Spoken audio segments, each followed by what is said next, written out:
que eu me lembre, nós vamos estudar um pouco a palavra do Senhor agora, e eu quero pedir que você ore aí para Deus falar com a gente.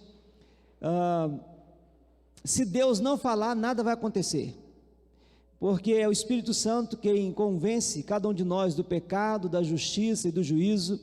É Ele que coloca a palavra de Deus inscrita no nosso coração, é Ele quem quebranta o nosso coração para que a gente saia do conhecimento para a prática. Então ore aí para Deus falar com a gente, que Deus misture com as minhas palavras a palavra dEle, porque aí as coisas funcionam. Se sair só a minha palavra, é apenas tempo perdido, né? Nós queremos crer que Deus vai falar conosco. Ó Deus, em nome de Jesus, eu quero suplicar ao Senhor nessa manhã, que o Senhor fale conosco. Tua palavra será lida, Sua palavra será exposta, e nós queremos aprender do Senhor. Revele-se para nós aquela parte da Tua grandeza, dos Teus atributos, que nós precisamos aprender nessa manhã, e que a compreensão, esse entendimento possa tomar o nosso coração, ficar gravado na nossa alma, e possa determinar as nossas escolhas, determinar a nossa vontade, determinar o nosso destino, de maneira que o Senhor fique feliz com a gente, que o Teu reino cresça, que venha o Teu reino, e que nós sejamos beneficiados, em nome de Jesus, amém. Meus irmãos, eu estava estudando essa semana, e eu pensando sobre o que eu ia falar, perguntando a Deus sobre o que eu ia falar nessa manhã, e eu pensei em falar sobre um tema que eu comecei a preparar o estudo, está no meio do caminho lá, e eu não concluí, porque quando chegou no meio, eu me deparei com outra situação, que eu achei mais importante trabalhar. Então, acredito que direcionado por Deus, eu queria trabalhar nessa manhã com você, a paternidade de Deus. Eu quero falar nessa manhã sobre Deus como Pai. Tem muitos nomes, Deus tem muitos nomes na Bíblia. Jeová Rafá, Jeová Jirê, Jeová El Shaddai, Jeová Sabaote, Tisdiqueno e vários outros nomes, né? É o Deus dos exércitos, o Deus todo-poderoso, o Deus provedor, o Deus que sara, e eu poderia ficar aqui falando vários nomes. E esses nomes foram apresentados, ou eles foram sendo destacados pelas pessoas que em determinadas circunstâncias precisavam de uma intervenção de Deus, e Deus se mostra para eles naquele momento como se apresenta como daquela maneira, né? Aquela faceta de Deus que ainda não tinha sido conhecida. Por exemplo, quando Abraão está lá no Monte Moriá e pronto para matar Isaac, Deus se apresenta e fala: não precisa matar o rapaz, e tem um cordeiro lá, um carneiro com um chifre agarrado no mato lá, e Abraão fala que Deus é o Jeová Jirê, é aquele que provê para si, né, o cordeiro. Quando Deus está, os filhos de Deus estão na batalha, precisa de um Deus que batalhe por eles, ele se apresenta como Jeová Sabaote, o Deus dos exércitos, ou então Jeová El Shaddai, o Deus todo-poderoso, Jeová, o Deus que sara, e assim por diante. Mas, para você, quem é Deus? Deve perguntar: Abraão, quem é Deus para você? Jeová Jiré, o Deus que provê. Perguntasse para Agar, quem é Deus para você? É o Deus que me vê e ouve, o Deus que me ouve e me vê. Esse é o Deus que eu vejo, esse é o Deus para mim, não é? Quem é Deus para você? Moisés, quem é Deus para você? O El Shaddai, o Todo-Poderoso, que abre o mar vermelho, que mata os egípcios, é o nosso Deus, Todo-Poderoso. E para você, quem é Deus? Jesus uma vez perguntou isso para os discípulos, né? Falou assim: quem as multidões dizem que eu sou? Uns dizem que o Senhor é Elias, outros que é Jeremias, ou algum dos profetas. E Jesus então não esquentou muita cabeça com o que a multidão pensava dele, mas ele queria saber de fato o que os discípulos pensavam dele. Então pergunta: e vocês? O que vocês pensam a meu respeito? E aí Pedro então toma a dianteira e fala: tu és o Cristo, o Filho do Deus vivo. Tu és o Cristo, o Filho de Deus vivo. Então, a pergunta, né? Quem eu sou para vocês é muito importante. Quem Deus é para você? Como você vê Deus? Interessante, você já deve ter assistido o filme, mas tem um livro, alguns já leram, Nárnia. Quem já viu o livro? Quem já leu Nárnia? E já viu o filme? É muito legal, Nárnia. Escrito por C.S. Lewis, um livro que ficou aí, muito conhecido e virou filmes bem legais. O livro é melhor ainda, quem não leu, deveria, o livro é melhor ainda. E o C.S. Lewis, ele apresenta os narnianos, né, e aqueles que não são narnianos, que vêm do mundo dos humanos e invadem lá, lembra o guarda-roupa, eles entram pelo guarda-roupa e chegam em Nárnia, e aí esses que não são narnianos, eles são chamados pelos narnianos, você lembra como que eles são chamados? Filhos de Adão e filhas de Eva, os homens filhos de Adão, e as mulheres filhas de Eva. O próprio Aslan chama assim, né? Filho de Adão e filho de Eva. Mas é interessante que no Novo Testamento, claro, C.S. Lewis está fazendo uma ficção, né, tendo, né, intertextualidade com a Bíblia, né, ele faz muito essa questão, mas no Novo Testamento, nós fomos chamados de filhos de Adão e filhos de Eva, até Jesus vir se apresentar para nós. A partir de então, o Novo Testamento nos chama de filhos de Deus. Filhos de Deus. Pelo menos é assim que nós temos, por exemplo, em João 1,12. Todos aqueles que o receberam, deu-lhes o poder de serem feitos filhos de Deus, a saber, os que creem no seu nome. Então nós somos filhos de Deus, é assim que nós somos. O problema, querido, é que quando a gente pensa em paternidade, em filiação, a gente tem algum problema para ver Deus como Pai. E eu vou dizer para você aonde está o problema, onde reside o problema. O problema está no próprio conceito de família que nós temos hoje. O conceito de paternidade que nós temos hoje. O conceito de família, e não só o conceito, mas a própria família, está se desintegrando. O conceito e a família estão se desintegrando. Então a gente tem uma crise, né, de identidade familiar. Há uma defesa para todo lado aí de que a família pode ser de qualquer jeito, não é? Essa semana que passou, eu vi uma reportagem li, né, uma reportagem, uma notícia de que eu nunca tinha ouvido essa palavra, foi a primeira vez, trisal. Já ouviu isso aí? Para mim é novidade, trisal. O trisal é segundo o pessoal fala aí, uma evolução do casal. Para mim é uma deturpação, não é? É uma deturpação. Então agora tem o trisal, que é o relacionamento de 3 pessoas, como tem um casal, um homem e uma mulher. O trisal é o homem, a mulher e mais um, que pode ser outro homem ou outra mulher. No caso, era um homem com 2 mulheres, e ele vivia junto, é o trisal.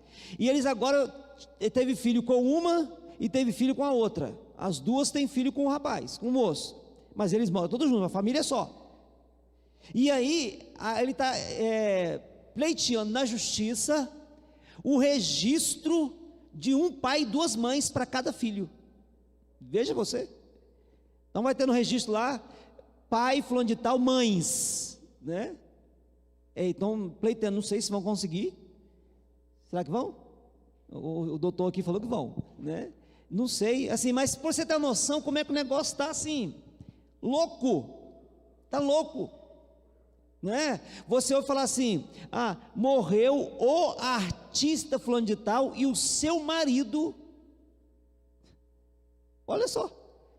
Então esse conceito de paternidade está deturpado na nossa sociedade. E o que acontece? A compreensão de Deus Pai, para nós enquanto pequenos, a gente começa a perceber a partir do nosso pai físico. A primeira ideia de pai que a gente tem é quem nos criou como pai. E aí a gente transfere para o Deus Pai o conceito de pai da família. Então, essa deturpação e desintegração do conceito de família e da própria família está afetando a compreensão de quem Deus é enquanto pai. E, irmãos, tem afetado a gente. Eu li um artigo ontem, um artigo muito comovente, muito triste, mas muito bem fundamentado, de uma psicanalista, e ela só não é crente não, é um artigo científico aí da academia, aí não tem nada a ver com crente, com Bíblia, nada disso não, e ela falando como nós temos uma geração de desfiliados, de desamparados, de pessoas que não são amparados por um pai. E ela, essa cientista, essa psicanalista, ela inclusive fala que a religião, sendo tirado de cena, a religião sendo tirada do seu lugar de apoio, de amparo, apresentando Deus como pai, está afetando os relacionamentos. E ela então, palavras que você encontra repetidamente no artigo, se você quiser depois eu te passo, não é um artigo grande, mas muito esclarecedor, apenas o final dele, que é a conclusão, que eu não gostei muito, porque eu não gostei muito, não é, deixa eu explicar, não é porque está errado, não é assim, porque é ruim, é porque ela dá uma solução psicanalítica para o problema, e eu acho que a psicanálise não resolve o problema, eu acho que a gente precisa de Deus na equação para resolver o problema, mas o diagnóstico dela é perfeito, perfeito. Então palavras como hedonismo, utilitarismo, desfiliação, desamparo, aparecem repetidas vezes nesse artigo, e ela então mostra como que a falta de um pai está afetando a formação psíquica das pessoas, e ela então aponta como que isso tem gerado neuroses, depressão, ansiedade e tantas outras disfunções da saúde mental. É o foco dela, ela não está pensando espiritualmente, está pensando na questão psicológica, psicanalítica, e ela aponta, mas isso certamente afeta o nosso relacionamento com Deus, porque nós somos seres integrais, nós não temos uma parte que relaciona com Deus e outra parte que relaciona com o mundo, nós relacionamos tudo com Deus e tudo que nós somos relacionamos com o mundo, e nós somos afetados. O que afeta o espírito afeta o corpo, afeta a mente, o que afeta a mente afeta o espírito e o corpo, e vice-versa, é assim que funciona. Então eu quero ler uns textos para vocês, um eu já citei, mas quero ler João 1,12, para a gente começar a avaliar um pouco, e a resgatar a ideia de Deus como Pai. João 1,12, mas a todos quantos o receberam, deu-lhes o poder de serem feitos filhos de Deus, a saber, aos que creem no seu nome. Romanos 8, 14 a 17. Romanos 8, 14 a 17. Pois todos os que são guiados pelo Espírito de Deus são filhos de Deus, porque vocês não receberam o espírito de escravidão para viverem outra vez atemorizados, mas receberam o espírito de adoção, por meio do qual clamamos, Abba, Pai. O próprio Espírito confirma ao nosso espírito que somos filhos de Deus, e se somos filhos, somos também herdeiros, herdeiros de Deus e co-herdeiros com Cristo, se com Ele sofremos, para que também com Ele sejamos glorificados. E por fim, Gálatas 3, 26, que diz assim: pois todos vocês são filhos de Deus, mediante a fé em Cristo Jesus. que é mais ou menos o que está escrito lá em João 1,12, né? Pela fé nós somos tornados filhos de Deus. Então, a primeira coisa que eu queria destacar para você é que Deus não é pai de todo mundo, tá bom? Essa ideia de que todo mundo é filho de Deus, isso é uma ideia mentirosa que não tem base bíblica. A Bíblia fala que todos vocês são filhos de Deus mediante a fé em Jesus Cristo. Mas a todos quantos o receberam, deu-lhes o poder de serem feitos filhos de Deus, a saber, os que creem no seu nome. São filhos de Deus somente os que receberam Jesus como Senhor e Salvador. Porque o meio de adoção, segundo o texto que nós lemos em Romanos, é Jesus. É um meio através do qual nós somos adotados e incluídos na família da fé. Nós nos tornamos filhos de Deus quando nós recebemos Jesus como Senhor e Salvador. Então não são todos filhos de Deus. Somos todos filhos de um mesmo pai, né? Ou então às vezes você está aí conversando com uma pessoa que não segue a mesma fé que a sua, fala assim, afinal Deus é o mesmo Deus, né? Não é não. Eu não falo muitas vezes isso para não ofender a pessoa, não perder a oportunidade de compartilhar o evangelho, mas eu fico olhando assim e não falo nada, porque a pessoa fala assim, não é pastor, é o mesmo Deus, né? Esperando que eu confirme, eu fico só olhando para a pessoa, não respondo não, doido que ela fala assim, o senhor não concorda comigo não? Aí eu vou explicar porque eu não concordo, mas ela fala aquilo, eu não vou querer chocar para não perder a oportunidade, mas não somos filhos de um mesmo pai, não somos. A Bíblia fala que o diabo é o pai da mentira, quem pega mentira também é filho do diabo, então há filhos do diabo e filhos de Deus, há filhos de diabo e filhos de Deus. Então não vem com essa história de que todo mundo é filho de Deus, que Deus é pai de todo mundo, que não é não, só é filho de Deus aqueles que têm o Espírito Santo habitando em si, porque é o Espírito Santo que confirma com o nosso espírito que somos filhos de Deus, como nós vimos em Romanos.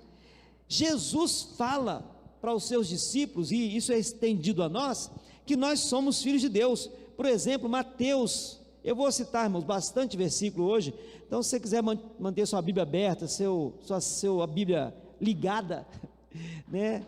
Mateus 5,48,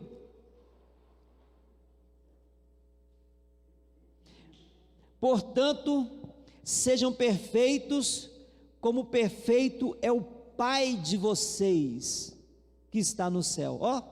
O Pai de vocês, Jesus está falando que nós temos Pai, Ele é o nosso Pai. Ainda em Mateus 7,11, diz assim, ora, se vocês que são maus, sabem dar coisas boas aos seus filhos, quanto mais o Pai de vocês que está nos céus, dará coisas boas aos que lhe pedirem. O Pai de vocês que está no céu, nós temos filho. Ainda Mateus 23:9, Mateus 23, verso 9, aqui na terra, não chamem ninguém de pai, porque só um é o Pai de vocês, aquele que está nos céus. Nós temos um Pai.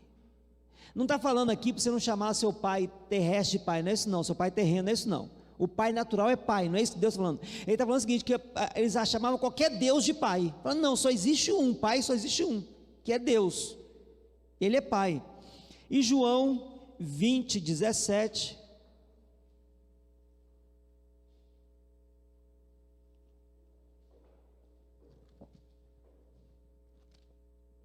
Jesus continuou, não me detenha, porque ainda não subi para o meu Pai, mas vá até os meus irmãos.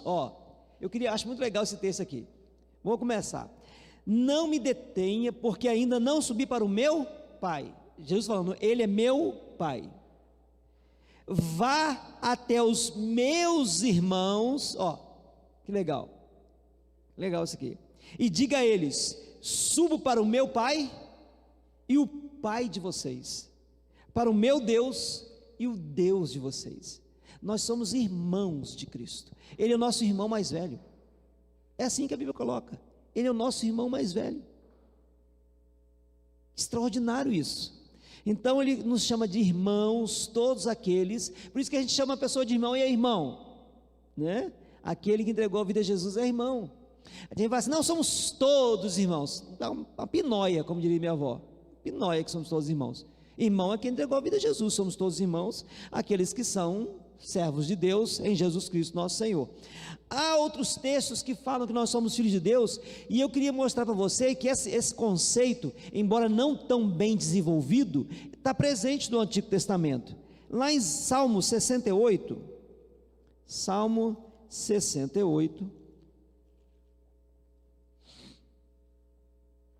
versículo 5, diz assim: Pai dos órfãos e juiz das viúvas é Deus em sua santa morada. Órfãos aqui simboliza aqueles carentes, necessitados, né? É aquele que precisam ser adotados, somos nós, pai dos órfãos. Isaías 63, versículo 16, encontramos o texto da seguinte forma: Mas tu és o nosso Pai. Abraão não nos conhece, Israel não nos reconhece, mas tu, Senhor, és o nosso Pai, nosso Redentor é o teu nome desde a antiguidade. Tu és o nosso Pai. Ainda Isaías 64, 8: Mas agora, Senhor, tu és o nosso Pai. Nós somos o barro, tu és o nosso oleiro, e todos nós somos obras das tuas mãos. Ó, todos nós, a família da fé. E primeira carta de João, eu queria ler a primeira carta de João, capítulo 1, versículo 3.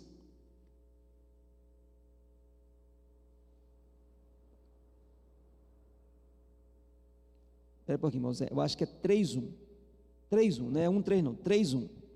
Vejam que grande amor o Pai nos tem concedido, a ponto de sermos chamados filhos de Deus, e de fato somos filhos de Deus.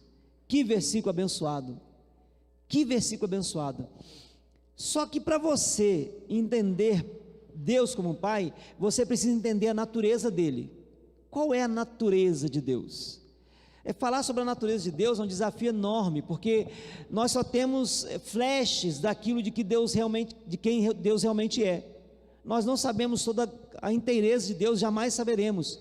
Mas uma das coisas que reflete a natureza de Deus é o que está aqui na primeira carta de João, capítulo 4, versículo 8. Quando o apóstolo diz assim: quem não ama não conhece a Deus, pois Deus é amor. Deus é amor. Então a natureza de Deus é o próprio amor. Deus é amor. E por que eu estou trazendo esse aspecto da natureza de Deus? Porque hoje a gente tem pai de todo tipo, não é verdade? Terreno aqui. Nós temos pais carinhosos, nós temos pais acolhedores, que abraçam, que amam e dizem que amam, né? Verbalizam isso. Mas nós temos pais ausentes, nós temos falta de pai, nós temos pais violentos, pais que molestam sexualmente seus filhos. E essa ideia de pai tem que ser retirada, se nós queremos entender Deus como pai. Ao invés da gente olhar para o nosso pai terreno e fazer uma relação com o Pai Celeste, eu quero que a gente olhe o padrão de paternidade, o nosso Pai Celeste, e entender se o nosso pai terreno está correspondendo à ideia de pai, porque talvez pode ser que ele não seja um pai mesmo. Você quer ver? Deixa eu fazer uma pergunta aqui para você que é pai. Quantos pais nós temos essa manhã aqui? Deixa eu ver aqui. Bom, qual foi a última vez que você abraçou o seu filho e falou assim: você sabia que eu te amo? Qual foi a última vez? Deu um abraço gostoso, falou assim: eu amo você.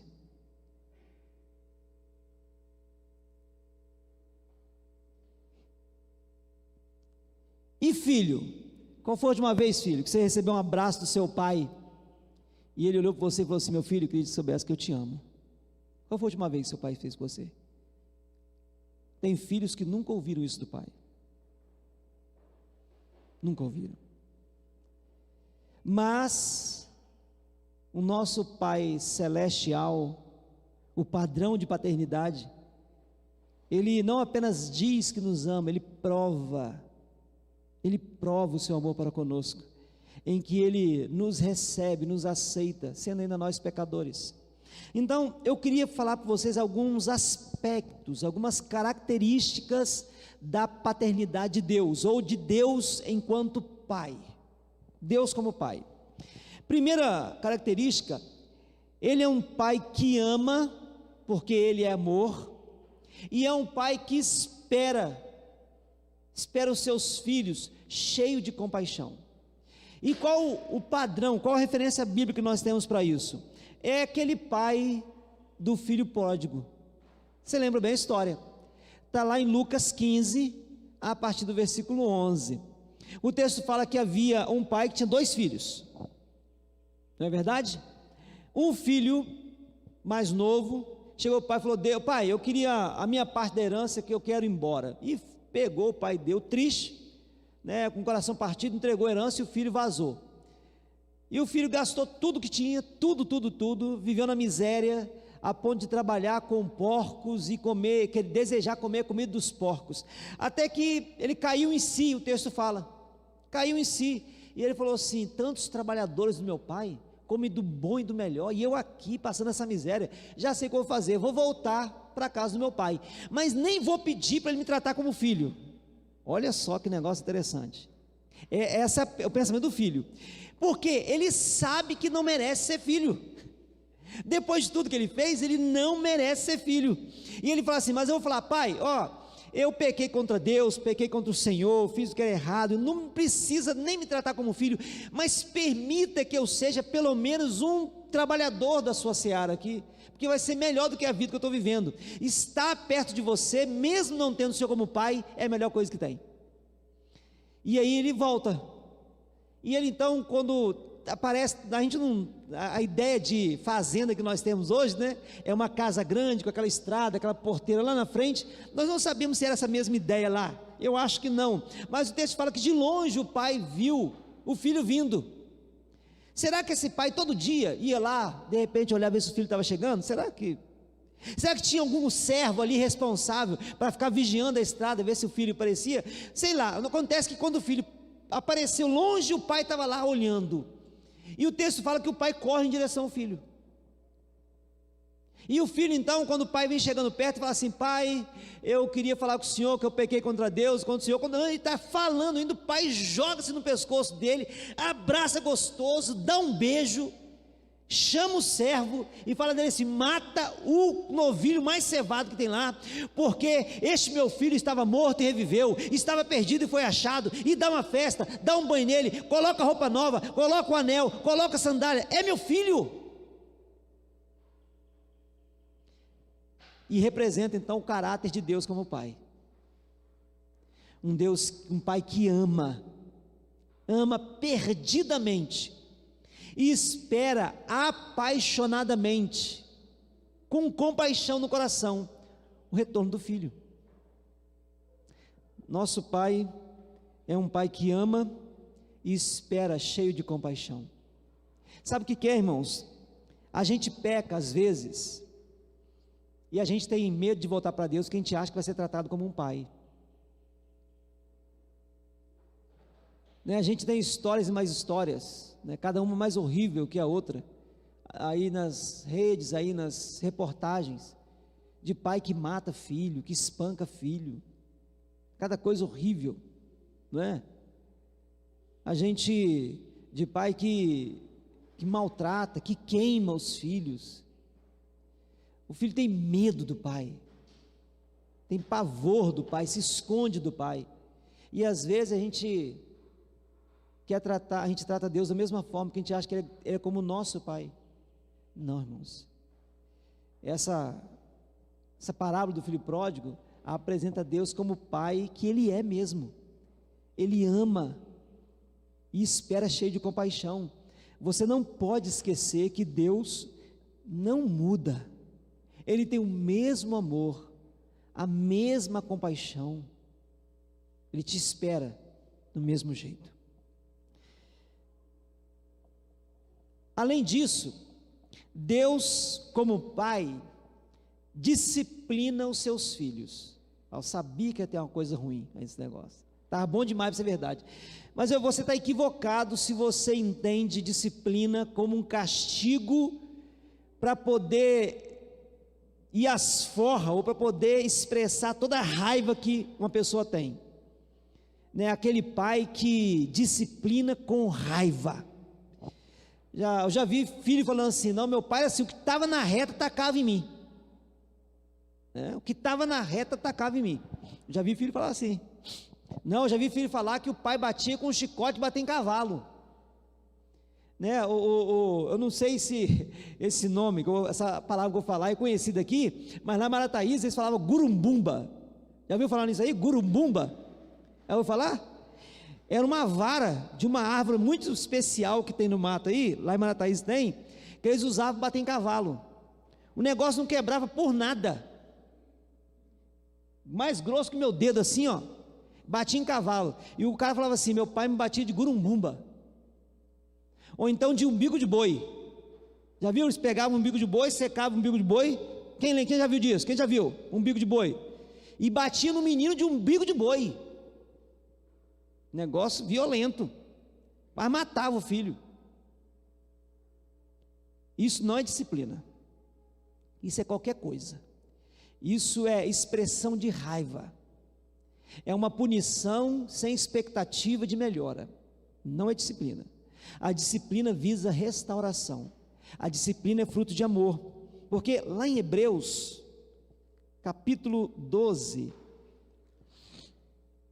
versículos de 6 a 11, está escrito assim: porque o Senhor corrige a quem ama.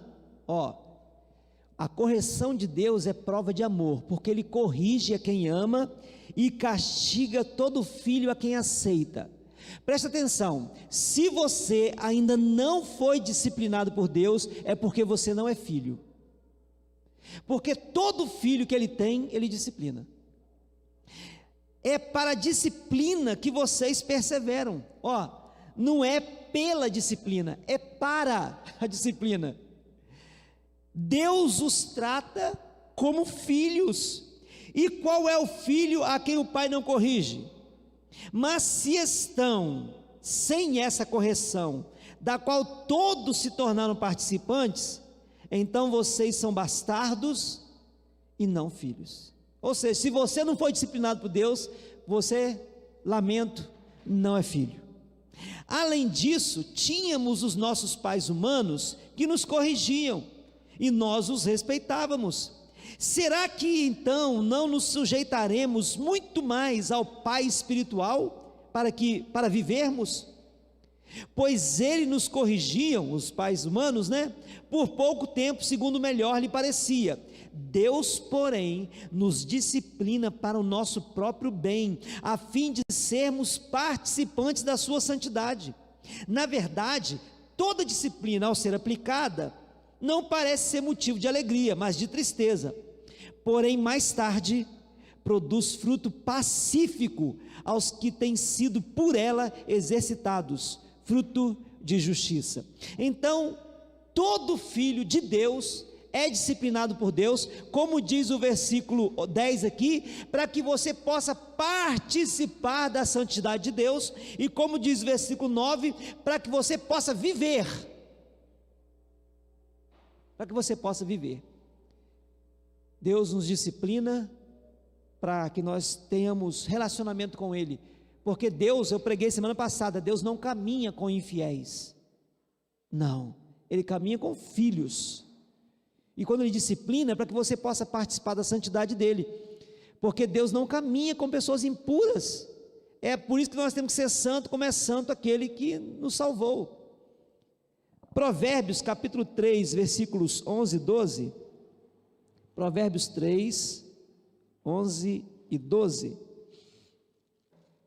nós temos assim: Meu filho, não rejeite a disciplina do Senhor, nem se aborreça com a sua repreensão, porque o Senhor repreende a quem ama, assim como um pai repreende ao filho a quem quer bem. Então, se por um lado Deus ama, como pai ele ama e espera seus filhos com compaixão, por outro lado, ele disciplina os filhos, para que esses filhos tenham condições de andar com ele, em santidade e para que tenham vida. Terceiro lugar, isso aqui é lindo, eu acho lindo isso aqui, tudo o que pertence ao pai, também pertence aos filhos. Às vezes a gente lê a história do filho pródigo, e a gente só atenta para o filho que é perdido, pródigo, mas eu queria ler com você, capítulo 15 de Lucas, a partir do versículo 28, até o versículo 31, Lucas 15, 28 a 31, isso é para dizer que tudo que pertence ao pai, também pertence aos filhos. Diz assim: depois que o filho mais novo voltou e começou uma festa, para celebrar a chegada do filho, que estava perdido e foi achado, que estava morto e reviveu, o outro filho mais velho estava na roça, e olha o que acontece, quando ele vem chegando, da roça, ele chega e começa a ouvir barulho de festa, canções, instrumentos, música, o que está acontecendo? Então ele fica sabendo que o irmão dele tinha voltado, e que o pai tinha matado o bezerro gordo, para celebrar, dar um churrascão, para celebrar a volta do filho. Aí o versículo 28 diz assim: o filho mais velho se indignou, e não queria entrar. Agora olha que lindo, irmãos, saindo porém o pai, procurava convencê-lo a entrar. Aquele pai que espera o filho perdido, também acolhe o filho indignado, o filho revoltado, o filho rebelde. Não vou entrar, pirraça, vou fazer pirraça, não vou entrar. Fala, meu filho, faz isso não, seu irmão voltou, vamos entrar, vamos festejar, somos a família, você também é filho. Mas ele respondeu ao seu pai: faz tantos anos que sirvo o Senhor, e nunca transgredi um mandamento seu. Autojustiça aqui, você acredita nisso, que ele nunca transgrediu um mandamento? Fala sério, né? Mas o Senhor nunca me deu um cabrito sequer, para fazer uma festa com os meus amigos. Mas quando veio esse seu filho, nem fala quando veio meu irmão não, quando veio esse seu filho, que sumiu com todos os bens do Senhor, gastando tudo com prostitutas, o Senhor mandou matar o bezerro gordo para ele. Quase está chorando aqui. Então o pai respondeu. Aí a gente tem que ler e entender a doçura desse pai que sai para tentar convencer o filho a entrar. Meu filho, você está sempre comigo, tudo que eu tenho é seu, tudo que eu tenho é seu, você está sempre, tudo que eu tenho, irmãos, tudo que o pai tem, pertence a nós também. Pastor, mas a partir dessa parábola o senhor pode dizer isso? Então tá bom, vamos lá, Romanos 8, 17, você tem razão de questionar. Romanos 8, 17,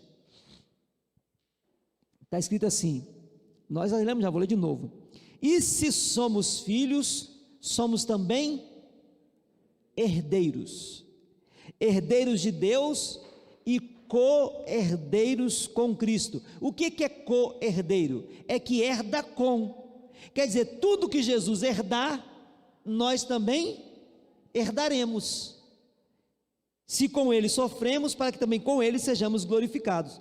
Tem mais, Gálatas 4, de 4 a 7,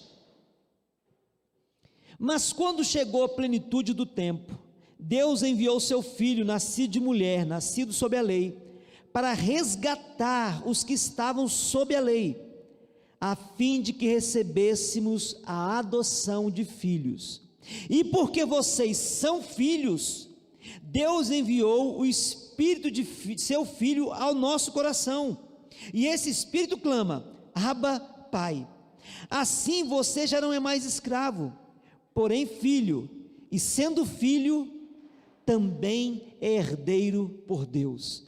Tudo que o pai tem pertence também aos filhos. Eu gosto muito daquele Romanos 8, né? Se você quiser voltar lá, quando Paulo faz umas perguntas a partir do versículo 31, ele fala assim: que diremos então à vista dessas coisas? Se Deus é por nós, quem será contra nós? Mas eu quero destacar o versículo 32, quando ele diz assim: aquele que não poupou o seu próprio filho, mas por todos nós o entregou, será que não nos dará graciosamente com ele todas as coisas? Graciosamente é de forma gratuita. Todas as coisas, tudo que pertence ao Pai, também pertence aos filhos. Tá, mas ainda nós estamos aqui nesse mundo. Mas quando, querido, nós chegarmos, nós somos herdeiros. A herança ainda não foi entregue, ela será entregue. E aí você vai poder desfrutar de tudo. Tudo que Deus tem. Sabe, não vai ter nenhuma sala no céu, se tiver sala lá, que você não vai poder entrar. Não, essa sala aqui é reservada para outros. Um quartinho fechado onde ninguém pode entrar. Tudo vai estar disponível. Tudo à sua disposição. A eternidade inteira para você descobrir as belezas, a grandeza, a majestade do nosso Deus Pai Todo-Poderoso. Tudo que pertence ao Pai, também pertence aos filhos. Quarto lugar, a paternidade de Deus deve ter nossa resposta como filhos. Claro, se você é filho, você tem que se comportar como tal. Pelo menos é o que se espera, não é? Imagina só, você adota uma criança. Imagina aí uma criança. Vamos criar uma situação hipotética e dramática, que eu gostaria que não fosse verdade, mas infelizmente em muitos casos é. Uma criança que nasceu numa família e foi maltratada, judiada, e durante anos sendo maltratada, judiada, até que um dia, por volta talvez de seus 10 anos, 9 anos, 10 anos talvez, o conselho tutelar entra nessa família, resgata essa criança, e o juiz então fala que esses pais não podem mais ser pais dessa criança. Ela desvinculada totalmente. A criança agora passa a habitar num abrigo, como o lar, como é que é o nome aqui? Casa Lá, aqui em Muniz Freire. A criança está lá. Até que um cidadão de bom coração, visitando o lar, a Casa Lá, encontra essa criança, se apaixona por ela, talvez ali já tenha 11 ou 12 anos, porque passou um tempo ali, e adota essa criança. Ele já tem outros filhos, tem a família dele, a casa dele, que uns filhos talvez mais velhos, outros mais novos, tem a família já com 2, 3 filhos já, e chega mais um agora, apresenta essa aqui, agora é da família, registrou no meu nome, agora é meu filho, ou minha filha, essa criança, minha filha. Só que essa criança vem cheia de vícios, de traumas, de costumes e maus hábitos que ela herdou da família anterior. O relacionamento com o pai anterior é horrível, com a mãe que não protegia era horrível. Então ela olha para o pai agora, o novo pai, a nova mãe, dessa forma, com medo, com receio. E esse pai tenta o tempo todo ajudar essa criança. E ele espera que essa criança se adapte agora ao ritmo da família que ela vive, a dinâmica da família, que ela se comporte como filho que é, porque agora é filho. É assim que Deus fez com a gente, Ele nos adotou, já tinha uma família e nos incluiu. Quantos estavam aqui na família da fé quando você chegou? A família da fé já estava formada, já tinha um padrão de comportamento, uma dinâmica de funcionamento, e Ele adotou você, trouxe você para a família. Agora Ele espera que você se adeque à dinâmica, à vida familiar dessa nova família a qual você pertence. Então Deus espera nossa resposta como filhos. Sabe por quê? Porque se eu não me comporto como filho desse pai e dessa mãe, eu nunca serei de fato um filho desse pai e dessa mãe. Eu serei filho do outro pai e da outra mãe, vivendo numa casa de outro pai e outra mãe. Mas eu preciso absorver que eu agora sou filho desse pai e dessa mãe, e viver, vamos tirar a mãe de lado, porque o nosso negócio aqui é pai, viver de acordo com a expectativa desse pai. Efésios 5:1, Efésios capítulo 5, no versículo 1, é um versículo fácil de memorizar, diz assim: portanto, sejam imitadores de Deus como filhos amados. Sejam imitadores de Deus como filhos amados.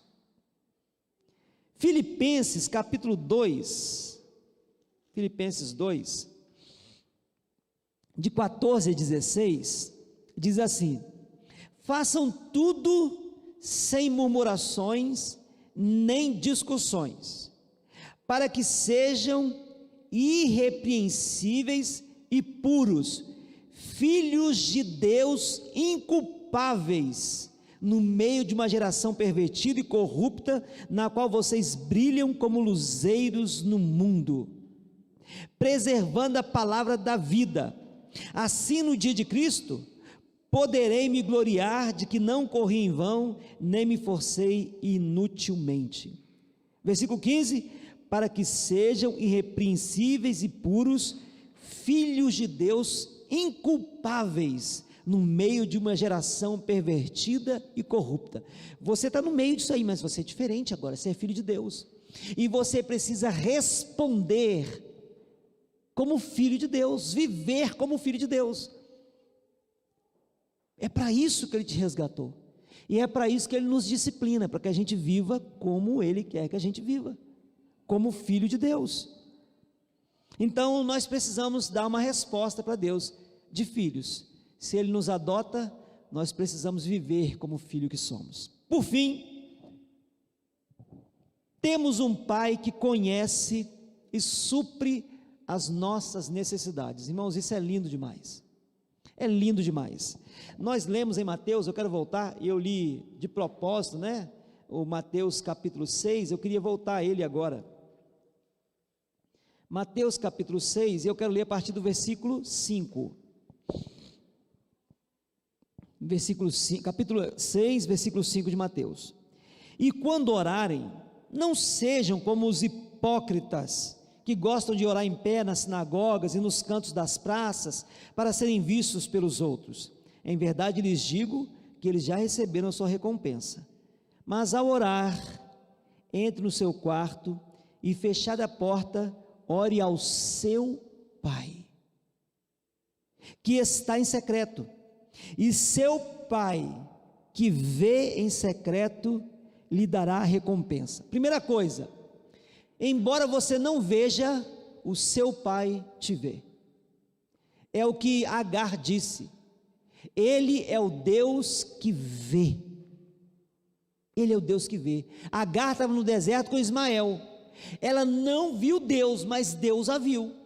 Ele é o Deus que vê e ouve, porque está dizendo assim, ó, o seu Pai que está em secreto vai ouvir, e seu Pai que está em secreto verá e recompensará. Continua: e orando, não useis de vãs repetições, como os gentios, porque eles pensam que por muito falar serão ouvidos. Não sejam, portanto, como eles, porque o Pai de vocês sabe o que vocês precisam, antes mesmo de lhe pedirem. O Pai de vocês sabe o que vocês precisam. Nós temos um Pai que conhece a nossa necessidade. Ele conhece a necessidade dos filhos. No versículo 32 do mesmo capítulo, diz assim: porque os gentios é que procuram todas estas coisas. Vamos trocar aqui: os não filhos. Gentios são os não filhos. Os não filhos é que procuram todas essas coisas. O Pai de vocês, que está no céu, sabe que vocês precisam de todas elas. Ele sabe. O Pai conhece as nossas carências, Ele conhece a nossa crise, conhece a nossa dor, sabe das nossas angústias, Ele conhece a nossa luta, conhece os nossos medos, Ele vê em secreto. O Pai sabe e se compadece. Lembra qual foi a primeira parte que eu coloquei lá?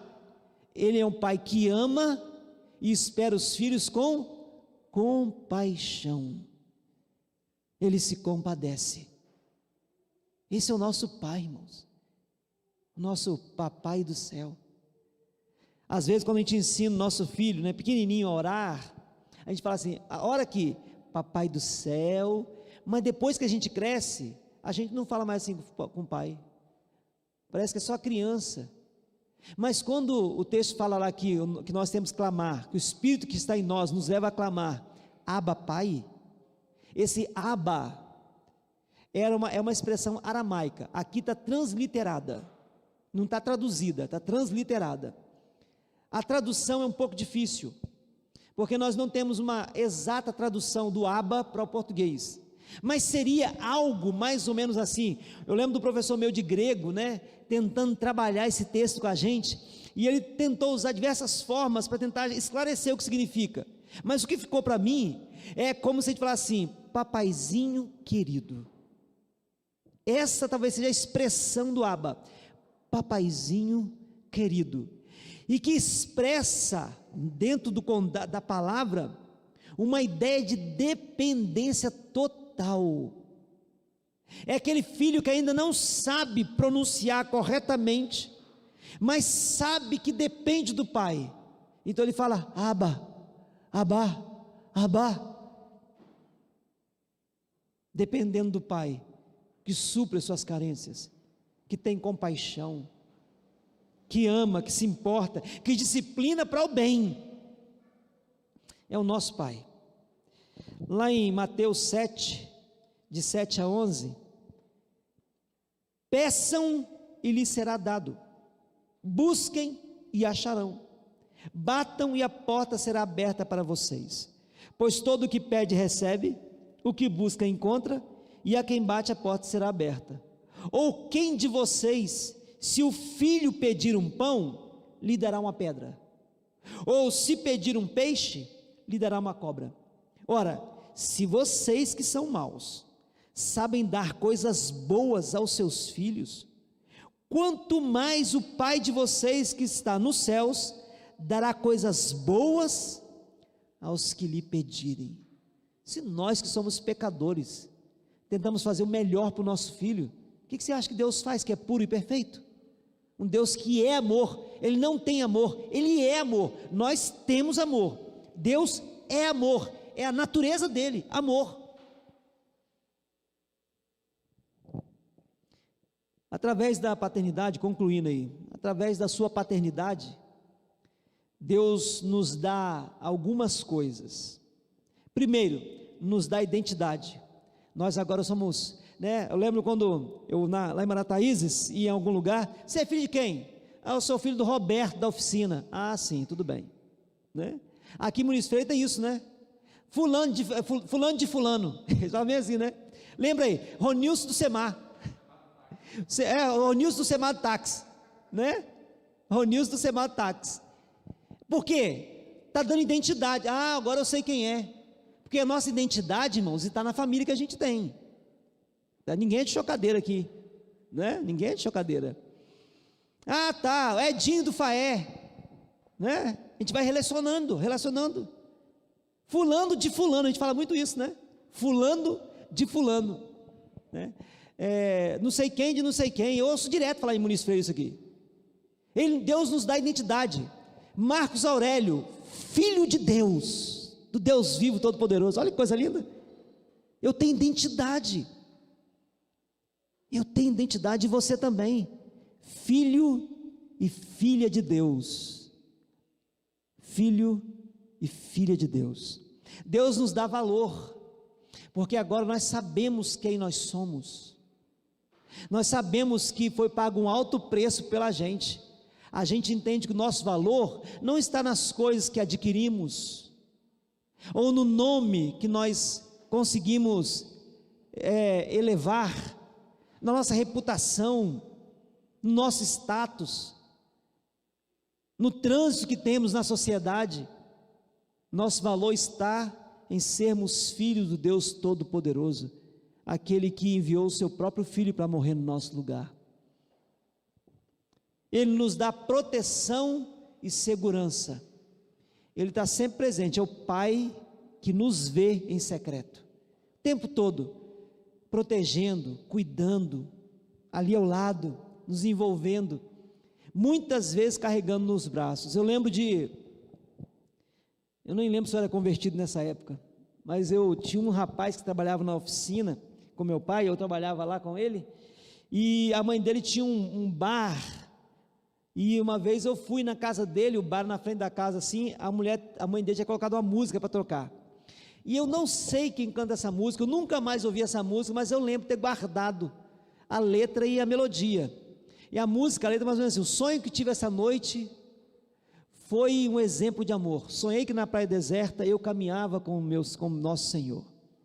Ao longo da praia deserta, mais ou menos assim, não lembro exatamente a letra, eu olhava para trás e via 2 rastros de passos na areia, e a música ia falando, ia contando, depois falava assim: mas nos meus momentos mais difíceis, ele perguntava para Deus: por que o Senhor me abandonou? Porque quando eu olhava para trás, eu via apenas um rastro de passos na areia. E aí na música ele fala: mas Deus me falou naquele momento, que naquela hora, aqueles passos eram dele, porque naquela hora ele me carregava no colo. Achei linda essa música, linda essa música, não sei quem cantava, não sei quem cantou, nem deve achar na internet a letra aí, mas falava isso, que quando tinha um rastro só, era o rastro de Deus carregando o filho no colo.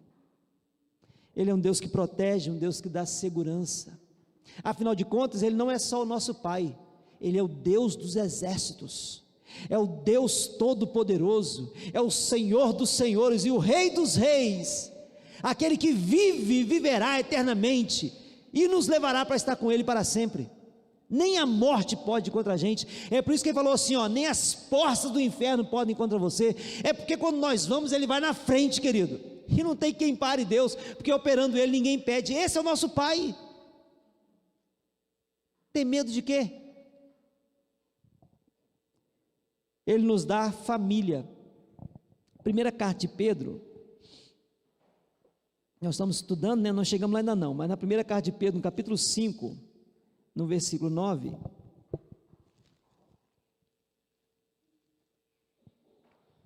diz assim: resistam-lhe firmes na fé, certos de que os irmãos de vocês, espalhados pelo mundo, estão passando por sofrimentos iguais aos de vocês. Irmãos de vocês espalhados pelo mundo. Nós temos irmãos espalhados pelo mundo. Todos aqueles que entregaram a vida a Jesus, que são chamados pelo nome de Deus, são nossos irmãos, eles estão espalhados pelo mundo. Nós temos uma família enorme. Eu lembro de uma vez eu preguei um sermão, o título era o privilégio de fazer parte da família de Deus. E quando eu estava pregando, eu preguei esse sermão quando eu estava no seminário, na congregação que eu trabalhava lá em Ribeirão das Neves, região metropolitana de Belo Horizonte. Eu usei como exemplo aquela própria igreja que acolheu a mim e a minha família como membros da família da fé. Tempo atrás o Ciro fez uma viagem, foi a Curitiba, e ele conversou comigo e falou que ele sentiu a mesma coisa, sem nunca ter ido lá, sem nunca ter visitado a igreja. Ele chegou na igreja e se sentiu parte da família, porque é assim mesmo. Este é um dos privilégios. Onde você vai no mundo, você tem uma família, a família da fé. Então Deus nos dá família, Deus nos dá provisão, Ele sabe o que você precisa. E se o Pai, nós, pais naturais, que não somos lá essas coisas, se o filho pedir pão, a gente não dá pedra, se pedir peixe, a gente não dá serpente. E o nosso Pai, que é perfeito, nosso Pai do céu, Ele vai dar coisas boas a quem Ele pede. Ele é provedor. É só você pedir, é só você bater, é só você buscar, e você vai conseguir, porque Ele é Pai. Ele é Pai.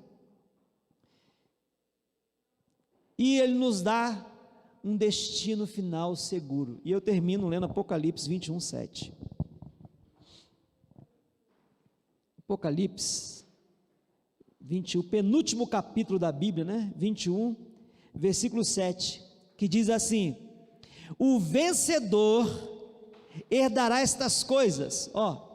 Quem é que herda, querido? Filho. Então vencedor aqui é quem é filho. Você pode mudar vencedor por filho aqui. O filho, o vencedor, herdará essas coisas. Que coisas? Tudo que está escrito aqui no versículo 21, tudo que Deus tem preparado para nós. Mas o mais importante não é isso, é o que vem a seguir: e eu serei o Deus dele, e ele será o meu filho. Ele nos dá um destino. O nosso destino é ser filhos de Deus, morando por toda a eternidade com Ele no céu, no lugar que Jesus foi nos preparar, e quando tiver tudo pronto, Ele voltará e nos levará, para que onde Ele estiver, nós também estejamos. Então nós temos identidade, valor, proteção e segurança, temos família, provisão e destino, porque nós temos um Deus que é Pai, o nosso papaizinho querido do céu. Eu oro e peço que Deus dê a você essa compreensão e que você tome posse dessa verdade, se aproprie dessa realidade e viva como filho e filha de Deus. Perdoe o seu pai terreno, que não foi o melhor, nenhum de nós é. Nós sempre temos falha, mas o papai do céu não falha, perfeito, e embora você não veja, Ele está cuidando de você desde a sua concepção, e vai continuar cuidando, até o dia em que você estiver para sempre com Ele. Vamos orar? Papaizinho querido do céu, que bom poder falar com o Senhor. Somos dependentes e carentes, e às vezes nós nos esquecemos que o Senhor nos adotou, e às vezes vivendo na família da fé, nós manifestamos comportamentos da nossa antiga família, do nosso antigo pai. Me perdoa por eu fazer isso, Deus, me ajuda a viver a paternidade do Senhor, viver como filho que de fato eu sou. É isso que o texto fala, agora somos filhos de Deus, é isso que nós somos. E obrigado porque o Senhor nos adotou, obrigado porque o Senhor nos olhou com amor, obrigado por tua graça, favor e misericórdia. Adorado e exaltado seja o nome do Senhor. Nós aguardamos ansiosos aquele dia em que o Senhor será para sempre o nosso Deus, e nós seremos para sempre os seus filhos.